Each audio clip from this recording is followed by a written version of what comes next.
Pakistan national alliance کو یہ شکایت تھی کہ وہ الیکشن منصفانہ نہیں ہوئے.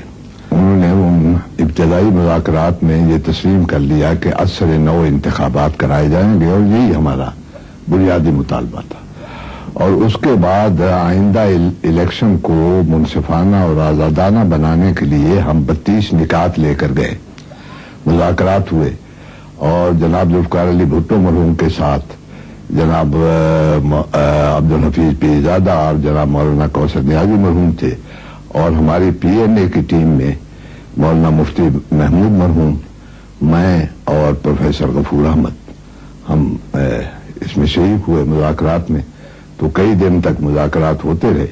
تو یہ میں بتانا چاہتا ہوں کہ ہم 32 نکات لے کر گئے تھے، 32 پوائنٹس. اس میں 31 نکات پر ہمارا سمجھوتا ہو گیا، اور ایک جو 32واں پوائنٹ تھا وہ ہم نے خود واپس لے لیا. یعنی تقریباً اور ایک رات، پوری رات ہم بیٹھے رہے اور ہمارے مذاکرات ہوتے رہے پوری رات، اور صرف دستخط کرنے باقی رہ گئے تھے. اور اس کے بعد بلا جواز مارشل لا مسلط کر دیا گیا. اور جناب جنرل ضیاء الحق مرحوم نے یہ بھی کہا کہ اسی دن میں نے ایک پریس کانفرنس کی تھی، تو اس کے حوالے سے انہوں نے یہ کہا کہ اس پریس کانفرنس کے سننے کے بعد انہیں یہ یقین ہو گیا کہ مذاکرات ناکام ہو گئے. تو میں نے یعنی حالانکہ اسی دن جو پریس کانفرنس کی تھی اس میں یہ کہا تھا کہ ہمارے مذاکرات کامیاب ہو گئے ہیں، اور ہمیں توقع ہے کہ کچھ وضاحتیں جو ہم نے طلب کی ہیں ان کا بھی مثبت جواب آئے گا بھٹو صاحب کی طرف سے. اور چنانچہ اسی رات، یعنی جس رات یہ مارشل لا نافذ ہوتا ہے، 11 بجے رات کو جناب بھٹو مرحوم نے انہوں نے بھی پریس کانفرنس کی، اور اس میں انہوں نے کہا کہ صبح کو ابتدائی یعنی بات کریں گے عبدالحفیظ پیرزادہ اور پروفیسر غفور احمد، اور شام کو ہماری وہ میٹنگ ہوگی جس میں ہمارے دستخط ہونے تھے، اور اس کے بعد معاملہ جو ہے وہ ختم ہو جاتا. لیکن بدقسمتی سے ایسا ہوا. تو میں نے اکثر و بیشتر اپنی پبلک میٹنگ میں بھی اس کا ذکر کیا ہے، اور خود جنرل ضیاء الحق صاحب مرحوم کی زندگی میں یعنی میں نے کئی اسٹیٹمنٹس میں، حتیٰ کہ جیل کے اندر سے بھی میں نے ایک بیان باہر بھجوایا تھا جو اس وقت جنگ میں اور میگ میں جو ان کا ایک انگریزی رسالہ ہے اس میں چھپ چکا ہے کہ یہ ہمارا تقریباً فیصلہ ہو چکا تھا، اور یہ مارشل لا قطعاً بلا جواز تھا جو لگایا گیا ہے. جمہوریت پر ایک اور شب خوں مارا گیا. ملک پر ایک بار پھر آمریت مسلط کر دی گئی.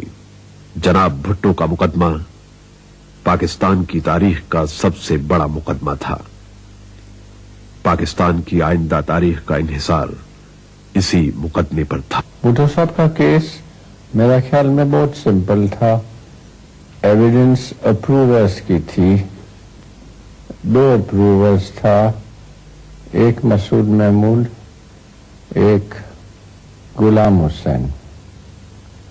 ابھی غلام حسین کا ایویڈنس گواہی ایڈمیسیبل تھی، لیکن اس کا ایویڈنس غلام حسین کا بھٹو صاحب کے خلاف نہیں تھا.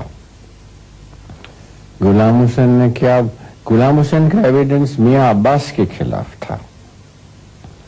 اس نے بولا تھا کہ میاں عباس نے ہم کو ٹیلی فون کیا تھا، کہ مسعود محمود نے میاں عباس کو بولا تھا، کہ بھٹو صاحب نے میاں مسعود محمود کو بولا تھا کہ اس کو امر رضا قصوری کو قتل کرو. تو ہیئرسے اپون ہیئرسے ہے.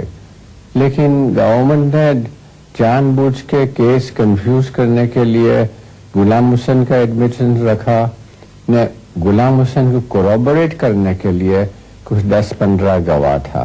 تو ہم کو تو سمجھ نہیں آتا کہ ہائی کورٹ نے بھی زبردست اٹینشن دیا غلام حسین کا ایویڈنس کو، نے انوار الحق نے صاحب نے بھی دیا.